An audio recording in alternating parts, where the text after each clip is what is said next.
Hello दोस्तों, कैसे हैं आप सब। स्वागत है आप सभी का कॉमिक वर्ल्ड चैनल पर। तो दोस्तों, आज मैं आप लोगों के लिए लेकर आया हूं एफएमसी की कॉमिक्स एपोकैलिप्स का पहला भाग। तो चलिए दोस्तों, बिना कोई देरी किए शुरू करते हैं एपोकैलिप्स।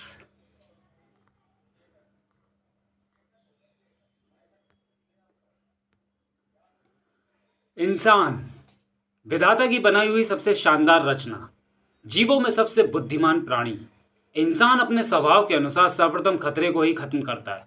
अपने इसी स्वभाव के कारण वह अपनी और अपनों की रक्षा करता है। कई बार यही स्वभाव ही कारण बनता है कयामत का। नहीं, किसने किया ये सब? कौन है सबका जिम्मेदार?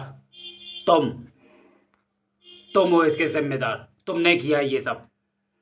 तुम में अपार शक्ति है। तुम्हारी शक्तियों की ना कोई हद है ना कोई सीमा। तुम रोक सकते थे ये सब, लेकिन तुमने गलत चुनाव किया। तुम्हारे एक गलत चुनाव के कारण ही आई है ये कयामत, यानी एपोकैलिप्स, आरंभ एक कयामत का, पार्ट 1। दिल्ली, जिसका रखवाला है परमाणु। दिल्ली के क्राइम ग्राफ को नीचे लाने के लिए परमाणु की निगाहें हर समय दिल्ली पर रहती हैं। परमाणु की निगाह से कोई भी अपराधी बच नहीं सकता। अचानक प्रोबोट का संदेश गूंजा परमाणु के कानों में। परमाणु, एनसीआर क्षेत्र में एक हलचल देखी गई है। पता नहीं है क्या है, ये बहुत तेजी से आया और अब स्थिर खड़ा है। जिंग जिंग। प्रोबोट, तुम्हें क्या लगता है क्या चीज़ हो सकती है?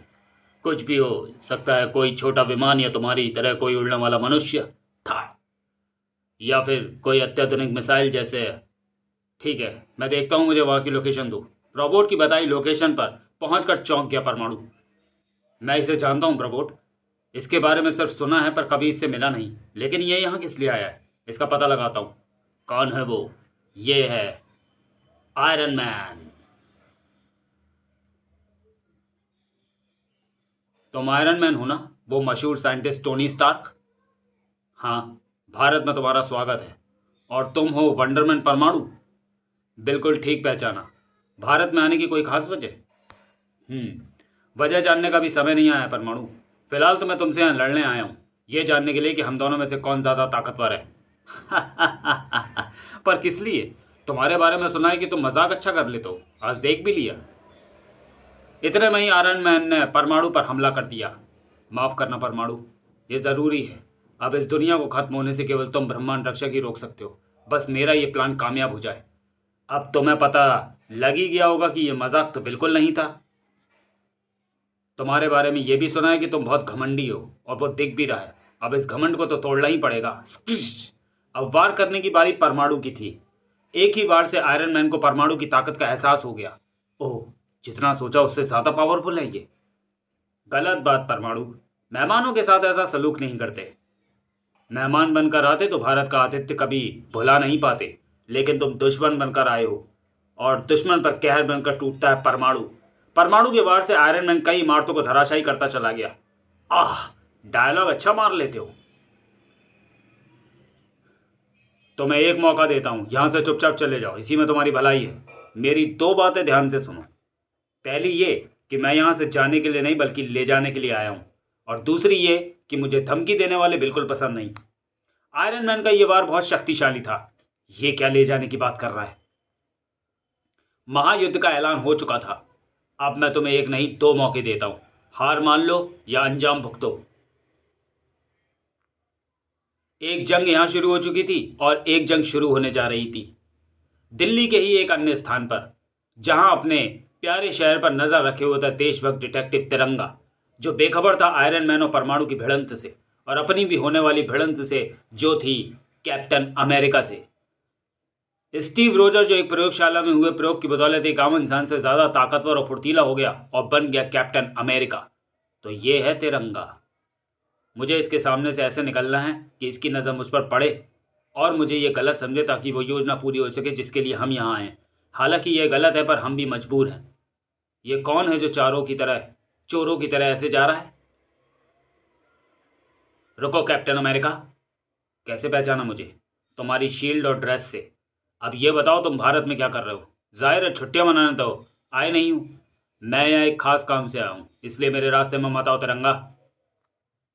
ठीक है, रास्ते में नहीं आऊँगा, बस इतना बता दो कि भारत सरकार की परमिशन लेकर यहाँ आए हो, ताकि पता तो लगे कि मेहमान हो या कोई घुसपैठिए हो। माफ़ करना, पर मैं बिना परमिशन के आया हूँ। भारत तुम्हारे देश का कोई सरकारी पार्क नहीं है जहाँ हर कोई मुंह उठाए चला आएगा। ये भारत देश है, इसके अपने कानून है, और गैर कानूनी तरीके से यहाँ आकर तुमने अपराध किया है। मुझे बेमतलब की बहस करने की आदत नहीं। मेरी बात ध्यान से सुनो, मेरे रास्ते से हट जाओ, अन्यथा अंजाम अच्छा नहीं होगा। अंजाम की फिक्र नहीं, हम तूफानों से खेल लेते हैं। हम वो तीर हैं जो पर्वतों को चीर कर अपना रास्ता बना लेते हैं। अब तुम मेरी बात ध्यान से सुनो। अवैध तरीके से यहाँ आकर तुमने इस देश का कानून तोड़ा है, और तिरंगा के रहते कानून से कोई खिलवाड़ नहीं कर सकता, फिर चाहे वो इस देश का कोई अपराधी हो या किसी और देश का कोई रक्षक। तुम्हारी भलाई इसी में कि चुपचाप अपने आप को कानून के हवाले कर दो। तुम लड़ना चाहते हो तो यही सही। लड़ना तो होगा ही, बस, क्योंकि मैं तुम्हें यहां अपनी कोई भी मनमानी नहीं करने दूंगा। टोनी ने बोला था इसके न्याय स्तंभ से दूरी बनाए रखना, और अब लगता है बिल्कुल सही कहा था। थॉर की याद आ गई, इसे उसके हाथों से दूर करना होगा। तुम्हारे इस न्याय स्तंभ को गिराने के बाद तुम्हें हराना ज्यादा मुश्किल नहीं होगा, क्योंकि तुम्हें ऐसा लगता है तो कोशिश करके देख लो, शायद कामयाब हो जाओ। मैं यहाँ कामयाब होने के लिए ही आया हूं, क्योंकि किसी की जिंदगी दांव पर लगी हुई है। किसी एक की जिंदगी की खातर हजारों की जिंदगी से खेलने का कोई हक नहीं तुम्हें। मैं यहाँ किसी की जिंदगी लेने के लिए नहीं। तुम मुझे गलत समझ रहे हो तो सही मतलब बताओ, आखिर क्या मिशन है तुम्हारा? मेरा मिशन है सिर्फ और सिर्फ तुम्हें रोकना, बस। तुम्हारी जान लेने की इजाजत नहीं है। लगता है दिल्ली महानायकों का युद्ध क्षेत्र बनने जा रही थी, क्योंकि ये मुझे क्यों रोके रखना चाहता है। परमाणु, आयरन मैन, तिरंगा, कैप्टन अमेरिका के बाद एक और शख्स था जो दिल्ली में ही किसी का इंतजार कर रहा था, या यूं कहें कि इंतजार कर रही थी, और वो है अमेजन की प्रिंसेस वंडर वुमैन। वो मुझे यहीं मिलेगी, ऐसा बताया गया था। जब कोई स्त्री संकट में हो और मदद के लिए पुकारती है तो वो ज़रूर आती है। तो यदि मैं भी मदद के लिए पुकारूं तो वो ज़रूर आएगी। इससे अच्छा और कोई तरीका नहीं हो सकता उसे यहाँ बुलाने का। बचाओ! और फिर वंडर वुमन ने संकट में होने का दिखावा किया, और जब कोई स्त्री संकट में हो और मदद के लिए पुकारे तो उसकी पुकार चंदा के कानों तक ना पहुंचे, ऐसा हो ही नहीं सकता। बचाओ! चंदा, जिसके शरीर में माँ काली का अंश है, जो किसी स्त्री को संकट में जानकर जागृत हो जाता है और चंदा बन जाती है शक्ति। शक्ति प्रकाश की गति से भी तेजी से वंडर वुमन की ओर निकल चुकी थी। आश्चर्य, अभी मैंने मदद के लिए पुकारना शुरू ही किया था और ये मेरे सामने आ खड़ी हुई। लगता है टोनी ने मुझे ही ज़्यादा शक्तिशाली प्रतिद्वंदी दिया है। क्षण भर भी नहीं लगाया शक्ति ने वंडर वुमन के पास पहुंचने में। निर्भय हो जाओ, तुम्हें देखकर लगता नहीं तुम संकट में हो। शायद तुम मुझे यहाँ बुलाना चाहती थी, किंतु क्यों? समय कम ही रह गया, इसलिए सीधा हमला करना ही ठीक होगा। तुम हमारे कार्य में बाधा उत्पन्न कर सकती हो, इसलिए तुम्हें ठिकाने लगाने के लिए बुलाया मैंने। और ये मत पूछना किस कार्य में, क्योंकि बताने का समय नहीं है मेरे पास। मैं तुम्हारे किसी कार्य में बाधा बन सकती हूँ? मतलब वो कार्य अच्छा तो हो ही नहीं सकता, और गलत कार्य शक्ति होने नहीं देगी। गलत कार्य करने वाले शक्ति केवल शत्रु के नज़रिए से ही देखती है, फिर चाहे वो कोई पुरुष हो या फिर कोई स्त्री। तुम्हें पता नहीं कि मुझ पर अकारण वार करके तुमने अपने लिए कितनी बड़ी मुसीबत मोल ले ली है। वाकई बहुत शक्तिशाली है ये, आखिर दैवीय अंश जो है इसमें। लेकिन मैं भी कोई साधारण मनुष्य नहीं हूँ। अब इसे अपनी शक्ति से परिचित कराती हूँ। गजब की ताकत है इसमें, असाधारण बल है तुम में। आखिर हो कौन तुम? Wonder woman, princess of Amazon, daughter of Hippolyta. मैं तुम्हें साधारण मनुष्य समझकर कोई घातक वार नहीं कर रही थी, लेकिन अब मैं घातक वार करने से नहीं चूकूंगी। तुम्हारा नाम पहले भी कई बार न्यूज़ में सुन चुकी हूँ। तुम्हें ठीक से तो नहीं जानती। शक्ति का ये वार बहुत शक्तिशाली था। जहाँ तक मैं जानती हूँ तुम जस्टिस लीग की ही एक सदस्य हो, लेकिन तुम यहाँ गलत इरादे से आई हो। मुझे नहीं पता तुम्हारा क्या उद्देश्य है, लेकिन उसे मैं पूरा नहीं होने दूंगी किसी भी कीमत पर। यहाँ शक्ति का अपग्रेड रूप रखा गया है, जिसे शक्ति अपने क्रोध को आंखों से लेजर बीम की तरह पैदा कर सकती है। दिल्ली में महानायकों का दंगल शुरू हो चुका था एक महायुद्ध का आरंभ, लेकिन ये तो सिर्फ शुरुआत है। दिल्ली में हमारा कार्य शुरू हो चुका है। अब उस हरे पहाड़ की बारी है, उसे उसके प्रतिद्वंदी के पास भेजो, क्योंकि अभी तो इस महायुद्ध का हिस्सा और भी महानायक बनने वाले थे। असम का घना जंगल, जहां की सुरक्षा का दायित्व था वुल्फानों के आखिरी वंशज भेड़िया के बलशाली कंधों पर, और आज भेड़िया के दायित्व की अग्नि परीक्षा थी। क्योंकि इस जंगल को चीरते हुए एक शख्स भेड़िया की तलाश में चले जा रहा था और इसका पता भेड़िया को बहुत जल्दी लग गया। क्या हुआ मेरी भेड़िया फौज के सिपाहियों और जंगल वासियों, तुम सब इतने घबराए हुए क्यों? भेड़िया देवता, कोई हरा राक्षस आपका नाम लेकर ललकार रहा है। वो पूरे जंगल को तहस नहस करते हुए इसी ओर चला आ रहा है। वो भेड़िया को नहीं अपने काल को ललकार रहा है या अपनी मौत के पास आ रहा है। वो उसे भेड़िया चाहिए तो उसे भेड़िया जरूर मिलेगा। और बहुत जल्द भेड़िया के सामने आ खड़ा हुआ महाबली हल्क।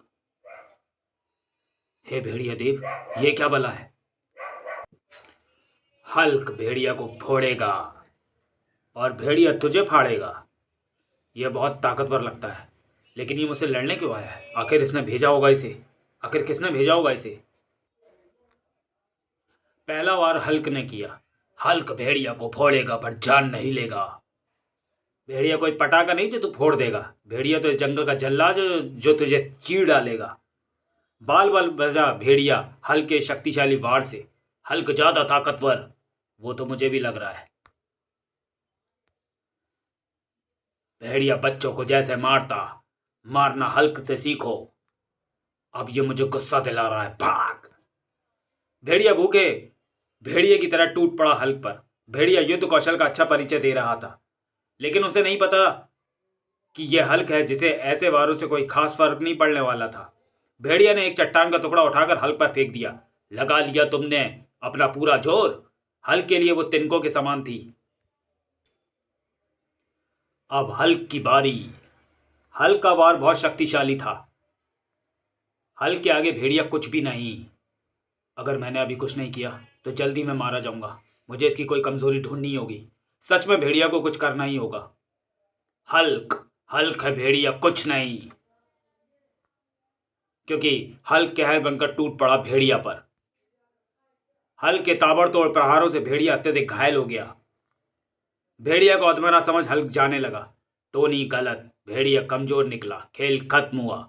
लेकिन हल्क को यह नहीं पता कि भेड़िया की कमर पट्टिका उसके घावों को तुरंत भर देती है। रुक राक्षस, तूने अपनी ताकत दिखा ली। अब भेड़िया अपना कहर दिखाएगा और खेल खत्म नहीं हुआ है। हे भेड़िया देवता, मदद। तो चलिए दोस्तों, वीडियो को यहीं समाप्त करते हैं और मिलते हैं एपोकैलिप्स के दूसरे और अंतिम भाग में अगले वीडियो में। तब तक के लिए धन्यवाद।